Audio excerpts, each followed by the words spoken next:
दोस्तों, हम हर हफ्ते पूरी मेहनत और दिल से आपके लिए एक ऐसी एनिमेटेड हॉरर कहानी लेकर आते हैं जो आपकी रूह तक को हिला दे। अगर आप हमारी डरावनी कहानियां एंजॉय करते हैं तो हमारे चैनल खूनी साया को सब्सक्राइब करना बिल्कुल न भूलें और लेटेस्ट वीडियो की नोटिफिकेशन के लिए बेल आइकन जरूर दबाएं। अब चलिए शुरू करते हैं आज की कहानी। रोहन ने कांपते हाथों से भारी लोहे का वो दरवाजा पूरी ताकत से खोल दिया। अंदर कदम रखते ही उन्हें ऐसा लगा जैसे उन्होंने जहाज नहीं बल्कि किसी कब्र में प्रवेश कर लिया हो। हवा गीली और सड़ी हुई थी और हर सांस के साथ सीने में जलन होने लगी। कमरे के बीचों बीच एक विशाल इंजन खड़ा था, लेकिन वो किसी मशीन से ज्यादा किसी दिल जैसा लग रहा था। धीरे धीरे धड़कता हुआ, हर धड़कन पर दीवारों में कंपन पैदा करता हुआ। चारों तरफ जंजीरों से बंधे कंकाल लटके हुए थे और उनके नीचे जमीन पर खून से बने गोल गोल निशान थे, जैसे किसी अनंत अनुष्ठान का हिस्सा हो। कृतिका की आंखों से आंसू बहने लगे। उसे अब एहसास हो चुका था कि यह जहाज सिर्फ लोगों को मारता नहीं बल्कि उनकी आत्माओं को भी कैद कर लेता है। तभी इंजन के पास रखी एक पुरानी फाइल पर रोहन की नजर पड़ी। उसने उसे खोला तो उसमें पीरे पड़ चुके कागज थे, जिन पर हाथ से लिखी रिपोर्ट्स और तस्वीरें लगी थीं। उन कागजों से जहाज की असली कहानी धीरे धीरे सामने आने लगी। करीब 30 साल पहले यह जहाज एक लग्जरी क्रूज के रूप में शुरू हुआ था।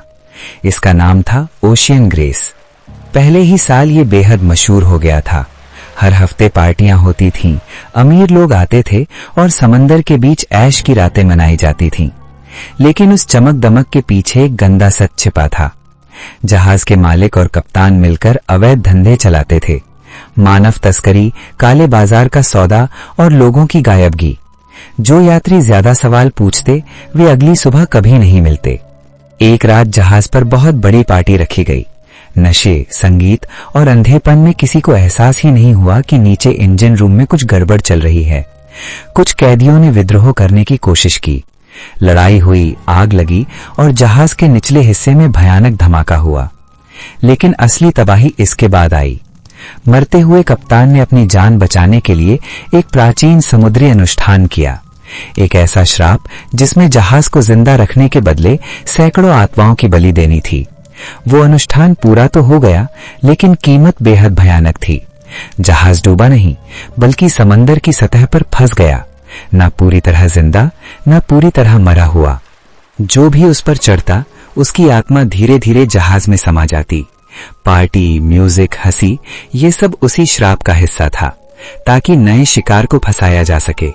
रोहन ने जैसे ही आखिरी पन्ना पढ़ा, पीछे से ताली बजने की आवाज आई।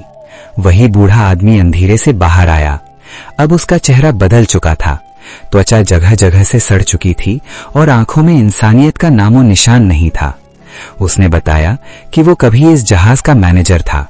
मरने के बाद भी उसकी आत्मा यहीं बांध दी गई ताकि वो नए यात्रियों को अंदर लाता रहे। उसने कबूल किया कि विक्रम और पायल अब इंजन का हिस्सा बन चुके हैं, क्योंकि जहाज को जिंदा रहने के लिए लगातार आत्माओं की जरूरत होती है। कृतिका रोते हुए जमीन पर गिर पड़ी। रोहन ने गुस्से में उस आदमी पर हमला करने की कोशिश की, लेकिन उसका हाथ सीधे उसके शरीर के आर पार निकल गया। मैनेजर हंस पड़ा।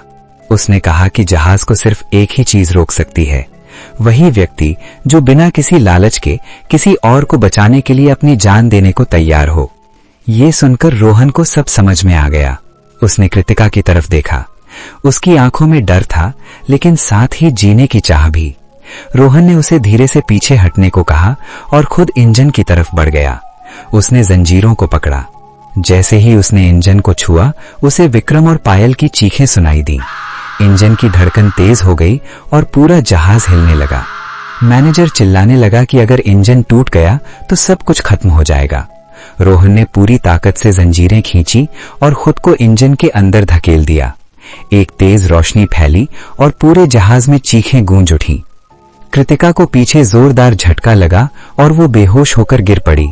जब उसकी आंख खुली तो वो समंदर में तैर रही एक रेस्क्यू बोट में थी। आसपास कोस्ट गार्ड के लोग थे। उन्होंने बताया कि उन्हें समंदर में एक सिग्नल मिला था और वहां पहुंचने पर सिर्फ एक लड़की मिली। जहाज का कोई नामो निशान नहीं था, जैसे वो कभी था ही नहीं। कृतिका चुप रही। उसने रोहन के बारे में कुछ नहीं बताया क्योंकि उसे डर था कि कोई उसकी बात पर यकीन नहीं करेगा। हफ्तों बाद कृतिका जिंदगी को दोबारा सामान्य बनाने की कोशिश कर रही थी, लेकिन रात को सोते वक्त उसे अब भी म्यूजिक और हंसी की आवाज सुनाई देती थी। एक रात उसने टीवी चालू किया। न्यूज में बताया जा रहा था कि समंदर में एक और अनजान जहाज देखा गया है जो बिना रोशनी के आगे बढ़ रहा है। स्क्रीन पर दिख रही धुंधली तस्वीर में जहाज के डेक पर खड़ा एक चेहरा साफ दिखाई दिया। वो रोहन था। उसकी आंखें खाली थीं और उसके चेहरे पर वही ठंडी मुस्कान थी जो नए मेहमानों का स्वागत करने के लिए तैयार थी।